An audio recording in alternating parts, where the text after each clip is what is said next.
Good day, everyone, wherever you are. Today, we will be speaking about St. John of the Cross, the general spirituality of St. John of the Cross. But we know that St. John of the Cross is a very deep person when it comes to his teachings, and sometimes it could be difficult to understand him. So my objective in this simple talk is to simplify as much as possible the general spirituality of St. John of the Cross. And to do that, I will be answering 3 questions about the spirituality of St. John of the Cross. So we begin. Let's ask the first question. If we are to summarize the teachings of St. John of the Cross into one word, what word would that be? The answer is very simple. The answer is love. Amor, pagigugma, love.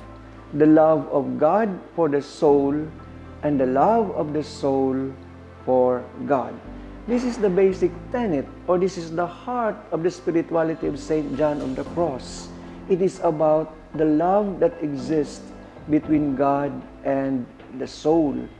And similar to our romantic love here on earth, the object of love is always the union of 2 persons in love. That is why a man and a woman, when they are in love, their final objective is to be one in marriage, to be together. In the similar case, in the spirituality of St. John of the Cross, because God loves the soul and the soul loves God, the final objective is for the soul and God to be together in union. That is why the final objective of the spirituality of St. John of the Cross is union with God, the union between the soul and God. But there is a nuance, there is a peculiarity, or there is something more, deeper, than the spirituality of St. John of the Cross when it comes to the soul and God loving each other. Why? Because for St. John of the Cross, following ancient philosophy, true love between 2 entities can only be real, can only be achieved if the 2 are equal. Equality. If 2 people in love are not equal, they cannot love each other. Now, how do you make a God and a soul equal? It would seem impossible.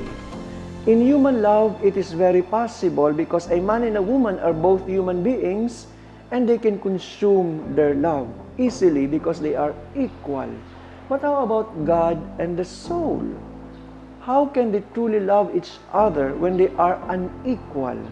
God and a created being. Now, it is important for St. John of the Cross, for union to be achieved, it has to be an equality between the soul and God. Why?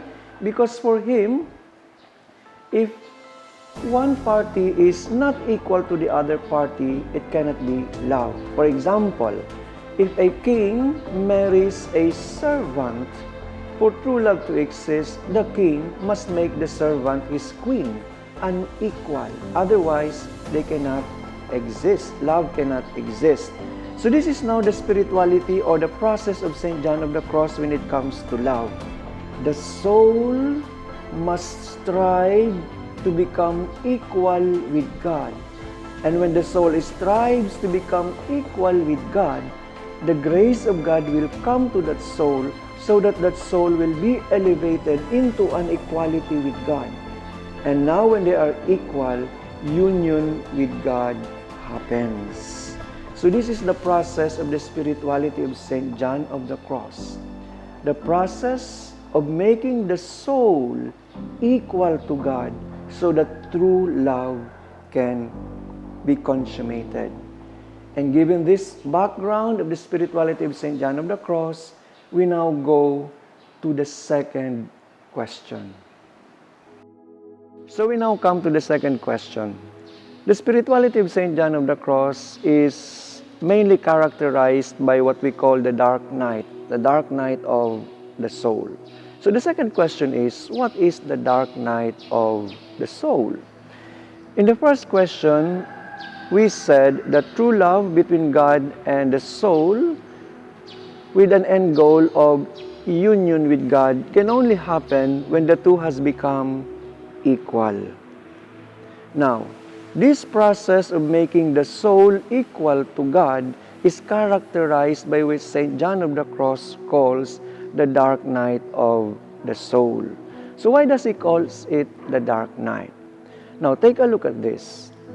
If God is God and the soul is a created being, for the soul to be equal with God, it must remove everything from itself so that it can ascend into an equality with God.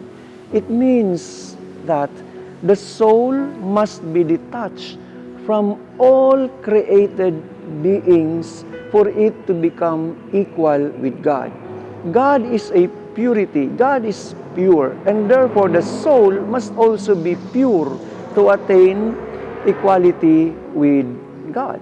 And therefore, the soul must detach from everything that is earthly for it to be elevated to the divine. Now, John of the Cross calls it the dark night because detachment will become dark for the soul. For example, when we speak of the dark night of the senses, the soul must detach from everything that it can see, everything that it can hear, everything that it can taste. It must detach from everything and only focus on God. Now, that is the dark night because St. John of the Cross, if you don't look at anything, it will be dark. If you don't listen to anything, it will be dark. That is why St. John of the Cross calls it the dark night, both of the senses and of the spirit. The soul must detach from everything. It must become empty. It must become a tabula rasa so that God can elevate it to a divinity that would make it equal with God. That is why it is called the dark night. Now you may ask, is it easy? No, it is not. That is why you have to make an effort. That is why it is also called the dark, because in the dark, you will have difficulty, you will struggle, you will have great effort to achieve that emptiness, that tabula rasa state wherein you can be elevated to equality with God.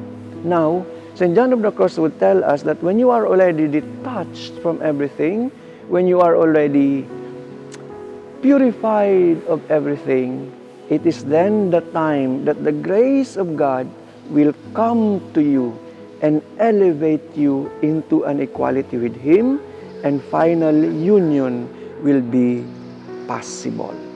So that is a very brief description of, a very simple description of the dark night of the soul in the context of the spirituality of St. John of the Cross.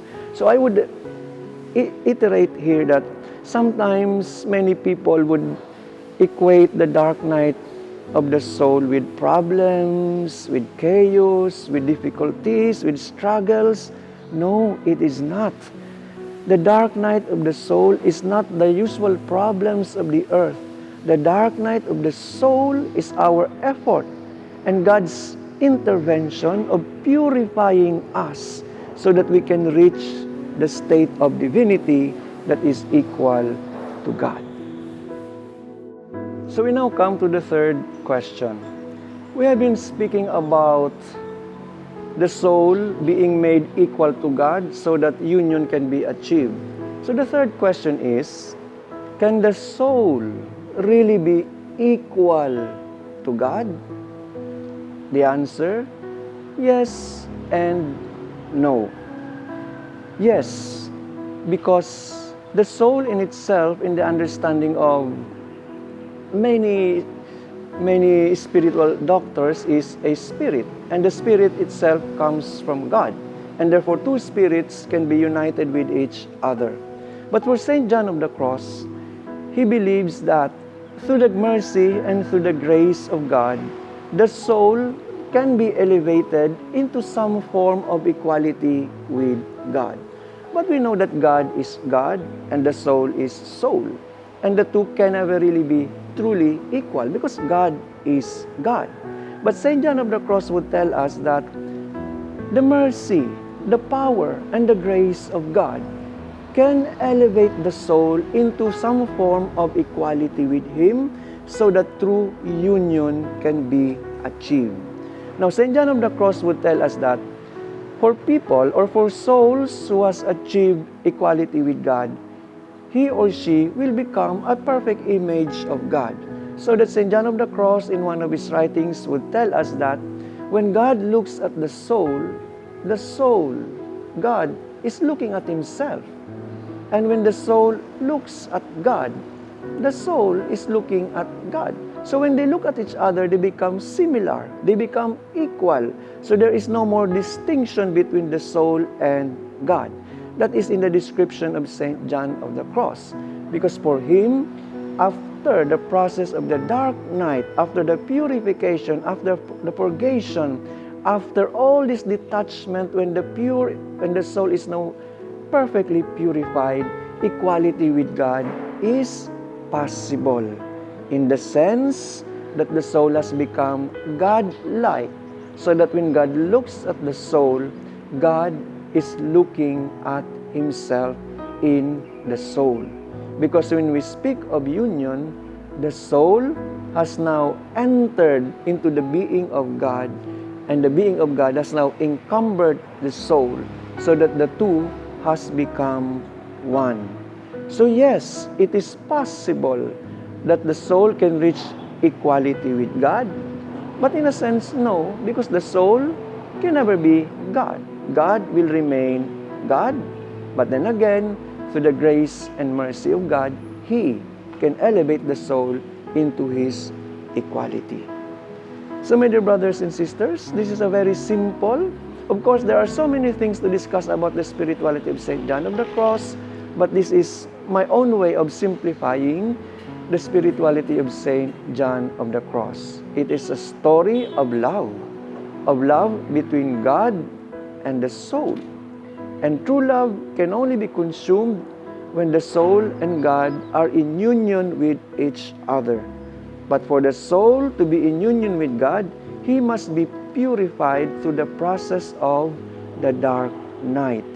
And once he is purified, he will now be elevated into an equality with God. And when they are equal, union happens. Maraming salamat po sa inyong lahat.